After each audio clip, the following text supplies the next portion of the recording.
Dollar के मुकाबले रुपया इतना कमजोर क्यों है, ये आपको 2-3 लाइनों के अंदर समझाने की कोशिश करता हूं। इसके 2-3 कारण हो सकते हैं।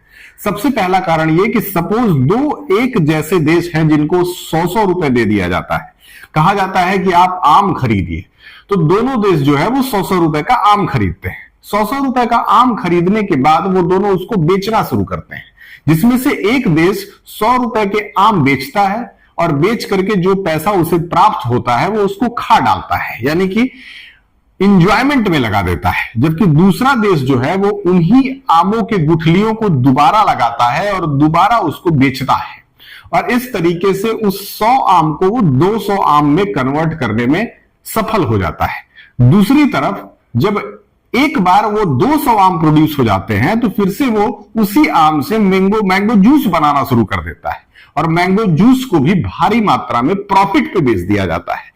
इस तरीके से देखा जाए तो दोनों देशों को 100-100 रुपए ही दिए गए थे, लेकिन एक देश ने उसी 100 रुपए का अच्छा इस्तेमाल किया, जबकि दूसरे देश ने 100 रुपए का कुछ अच्छा खासा इस्तेमाल नहीं किया।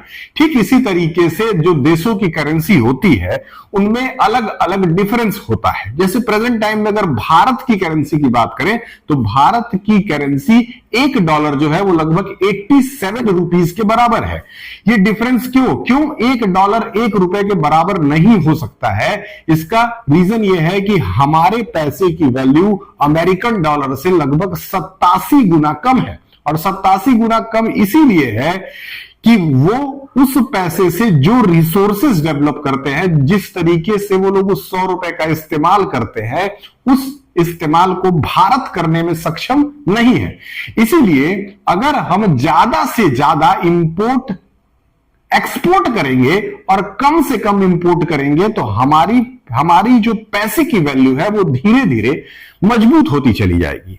और आप एक समय आने पे ये जरूर नोटिस करेंगे कि भारत का पैसा और अमेरिका का पैसा एक बराबर हो गया, लेकिन ये डिफरेंस बहुत बड़ा है। अभी लगभग हम 3.5 ट्रिलियन के आसपास की इकोनॉमी है, लेकिन दूसरी तरफ अगर अमेरिका को देखा जाए तो वो लगभग 29 ट्रिलियन की इकोनॉमी बन चुका है। चाइना 19 ट्रिलियन की इकोनॉमी है, और हमारे बाद जो देश है वो है जर्मनी, जो कि लगभग 4.5 ट्रिलियन की इकोनॉमी है। इस हिसाब से भारत को एक लंबा सफर तय करके वहां तक पहुंचना होगा, लेकिन उसमें अगर भारत देश के नागरिक साथ नहीं देंगे तो यह कभी भी संभव नहीं हो सकता है। तो आप सभी से यह अनुरोध है कि जहां तक हो सके मेक इन इंडिया वाली चीजें, जो किसको भारत में बनाया गया हो, मैन्युफैक्चर किया गया हो, उसी को खरीदे। चाहे वो टेलीफोन हो, चाहे वो मोबाइल फोन हो, चाहे वो कपड़े हो, चाहे वो किसी भी तरह का कोई दूसरा गैजेट जो कि आप अपने घर में इस्तेमाल करते हैं।